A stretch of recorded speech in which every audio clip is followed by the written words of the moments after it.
So if I go down the court and I'm looking to get my teammate involved, just because I'm looking to get them involved, does that make it an empty assist? No, but if you're going down the court with the sole thought when you go down the court, I'm going to get this assist. This dude. I mean, that's 0 to 100 and real quick. Huh? He said a full assist. I don't know. I don't know. Like I mean, making the right basketball play, like not going down the court looking for an assist. Like some people, I don't study his gameplay enough to say whether he does that. And that's my point. Like if you're going down the assist going down the court hunting for an assist versus just trying to make the right basketball play in the flow of offense. And that's my point. Like I'm gonna quote you. You can't say something about something you don't watch because you said you don't watch enough film. Just like when I used to get on Lonzo, you was like, bro, you can't say nothing about him if you're not watching the games. Which I did watch some of his highlights actually. But, you know, that just kind of proves my point. Like, there's never an empty assist. Just because he's athletic and he gets rebounds, that's still effort. That's still him going to get it. You get what I'm saying? I'm not denying that. So, I mean, it's not like, you can't, like, depict each part of his game and be like, oh, yeah, the only reason he's better is because of this. The only reason he's getting the assist is because he's looking to get the assist.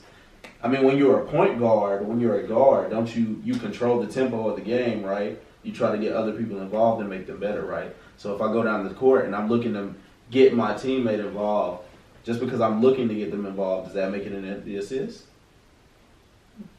No, but if you're going down the court with the sole thought when you go down the court, I'm going to get this assist. This dude. I mean, that's I see. Oh, yeah. I didn't agree with this necessarily when it came out, but the NBA players voted Russell Westbrook the most overrated player in the NBA. Jeez. That's crazy. Did they give reasoning? It was actually tied. He wasn't the most. It was him and Drake. I think Draymond came in, tied between him and Draymond. Yeah. But that's still the most. Tied for the most. Overrated? Yeah, he's the most overrated player in the triple NBA. doubles. Yeah, that's why they said. Okay, so they said if Russell Westbrook didn't average a triple double, like it didn't have the word triple double attached to it, yeah, you would start to see all the things he does, like the triple double hides the stuff he's not doing well. But that's why he gets that's why. Like his efficiency this year was, and efficiency matters. You can't just say look at points, like the points that he's scoring when he's shooting less than 40% from the field. But I have a rebuttal to that one too, though. Yeah. What about Steph? We talked about that the other day. Yeah, what about Steph? But we say, go ahead. If Steph misses those shots, you could say doesn't.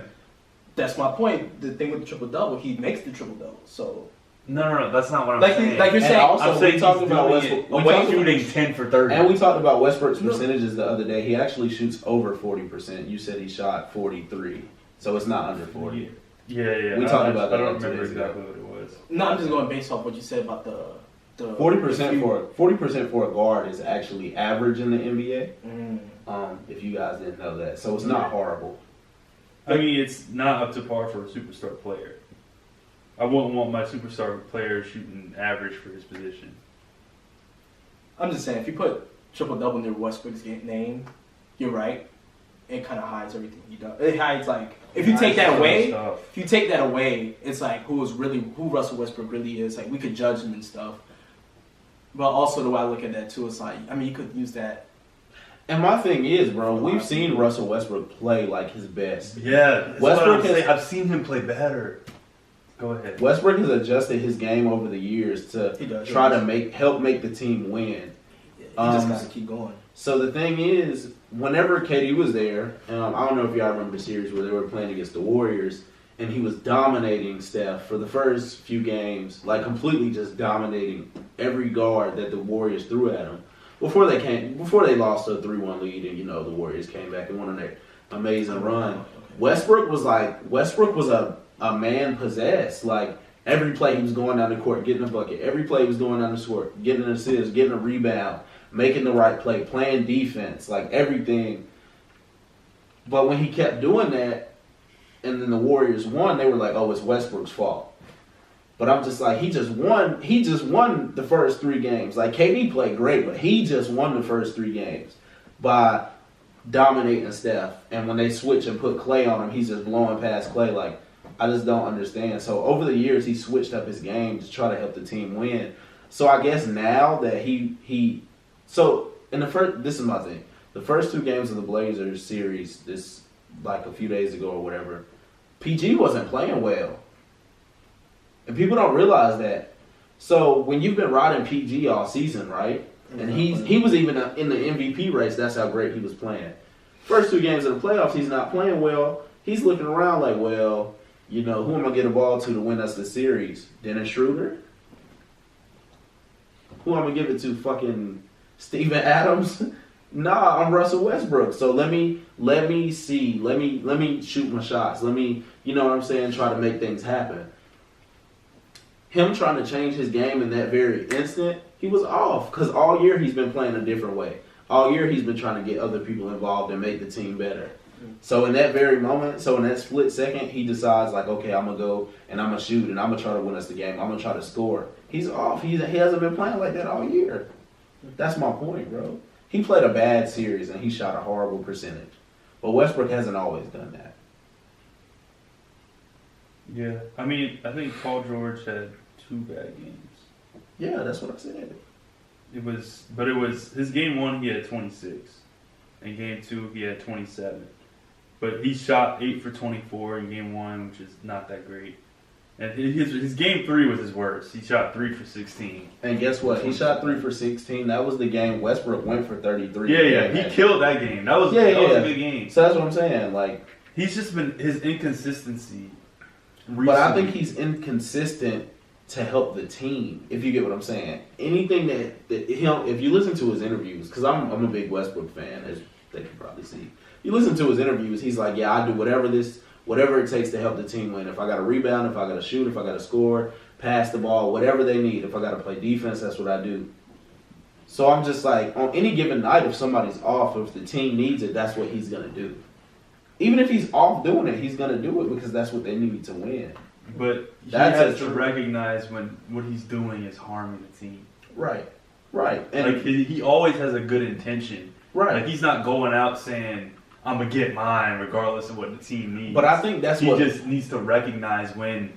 But this is my thing. When to do what he's best at doing. I think that's what certain people think. Subconsciously, I think that's what certain people think when they talk about Westbrook. Like, oh, he's going down the court hunting for an assist. Like, no, he's not. He's going down the court to try to get his teammates involved and make them better. You know what I'm saying? Like, subconsciously, that's what people probably think. And I'm just trying to help them understand that when you play for a basketball team and your basketball team is inconsistent and it goes through bumps over years and you miss the playoffs one year or you get knocked out the second round one year and you got all these people leaving, like Melo left, Paul George came in, Durant left. Like, you have to change your game in order to adjust, especially when you're committed. And if you're not that type of player that's just like, okay, I can shoot a 3-point shot every time and make it, like a Steph Curry, you have to do other stuff in order to help the team win. On any given night, you might have to switch it up. And sometimes, that can cause you to be inconsistent. Regardless if you're a superstar, we're all human.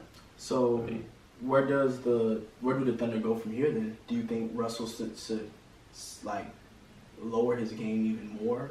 I don't know if lower. I think Russell... Go ahead, I'm sorry. He's got to look. I mean, he said it in his post-game interview was perfect. He's like, the first thing I got to do is look in the mirror and see what I need to do better to help this team win.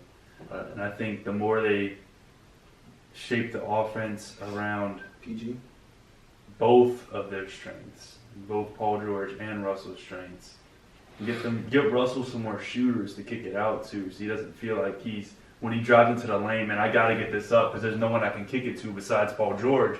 And he's covered. They're not going to let him open for this 3. Yeah. So get him some more options so he's not feeling like he needs to do it all. That's true. I mean, who else do they have? Starting lineup. That can shoot. Yeah. I think... Shooter can get you a mid-range bucket.